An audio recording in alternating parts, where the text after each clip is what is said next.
Hello class, and welcome to our presentation, Caste and Sacrifice, Ritual and Society in the Early Vedic Period. So in this presentation, we will discuss the primary ritual of fire sacrifice practiced during the early Vedic period, and how this ritual is related to the formation of the caste system. So in our last lecture, we learned that the early Hindus believed in the existence of devas, or warrior gods, who defended the universe from falling into chaos and destruction.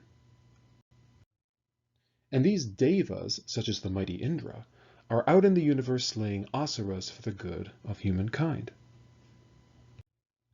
Thus, according to the Vedic religion, we as human beings are indebted to the devas for their hard work, and thus we must show gratitude for them to continue their hard work. Therefore, to please the devas and thus ensure that they continue to defend Rita, elaborate rituals of sacrifice were developed. And the sacrifice was performed daily by Brahmin priests, and the ritual included delivering offerings to the gods through fire, as well as chanting hymns from the Vedas. And certain offerings to the gods included meat from animals, as well as agricultural products like butter, the intoxicating drink soma, a favorite of Indra's, rice, as well as fruit. Now, why was fire used during the sacrificial ritual? Because according to the Vedas, fire is a portal to the divine world. Agni, the god of fire, resides in this realm called the middle world, which is between heaven and earth, and he delivers messages and offerings to the gods through fire. Therefore, when you pray into the fire, chant hymns into the fire, and place sacrificial offerings into the fire, Agni delivers these to the gods.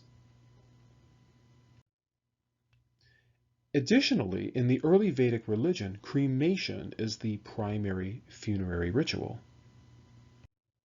Why?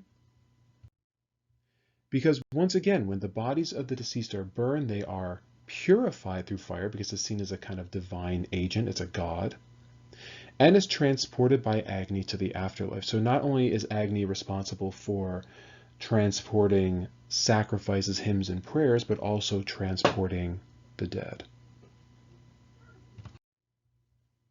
And because fire is a portal to the gods, it is also viewed as a purifying element. So if a sacrificial offering is placed upon the fire, it becomes in a sense ritually cleansed and is thus suitable for consumption by the gods. And this is an important detail to keep in mind. Now, quick heads up. According to scholars, at this point in the early Vedic religion, there is no concept of reincarnation, which, as we know, is a key feature of later Hinduism.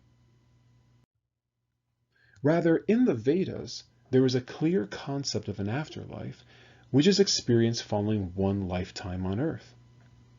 So one thing to be aware of is that the concept of reincarnation, or experiencing multiple lives on Earth, is a later development found in the Upanishads, which is a later Hindu commentary on the Vedas, which, by the way, we will learn about later this week. So with the ritual of sacrifice and the funerary practice of cremation in mind, let us discuss the formation of the early caste system. So what is the caste system? So the caste system, just as a general definition, refers to the socio-economic religious hierarchy of the Hindu tradition. And in the caste system, the population is divided into classes or castes, where each caste performs unique social, economic, political, and religious duties. And during the early Vedic period, there existed 4 castes within Hindu society. And what are they? The Shudra, or the laboring caste, the Vaishya, or the merchant caste, the Kshatriya, or the warrior or ruling caste, and the Brahmins, or the priestly caste. So what is the logic behind the caste system? Well, to begin, the higher you are in the caste system, or the higher you are in the hierarchy, the greater power and authority you have in society, as we can see in the following diagram. So as you can see, the Shudra or the laboring caste have much less power than, let's say, the Brahmins and the Kshatriya, who are higher up on the caste system.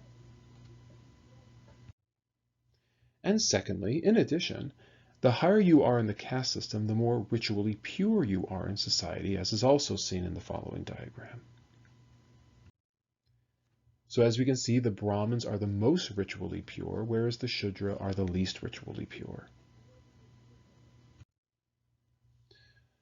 So clearly, the Brahmins or the priests are the most ritually pure in the population, performing little to no earthly labor, while the Shudra are the least ritually pure, performing the most unclean earthly labor. So why is this important? Well, this is important for, reasons connected to the fire sacrifice. So the Brahmin priests, being ritually pure, are the only members of society capable of delivering the sacrifice to the Devas. Why? Because the Devas are pure, luminous beings, and they can only receive offerings from ritually pure hands, in this case the hands of the Brahmin. Thus, it is possible that the caste system was formed for religious reasons, which was to preserve the ritual purity of the Brahmins so that they could effectively perform the fire sacrifice ritual. But just be aware that there are several other theories that have been proposed as well. So some scholars argue that the caste system was created for racial reasons, so the Aryans could remain on top of the native Dravidians. Others argue that it was for economic reasons, political reasons. So again, there are several different theories as to the origins and the purpose of the caste system, but we're just kind of analyzing one, which is more or less the religious.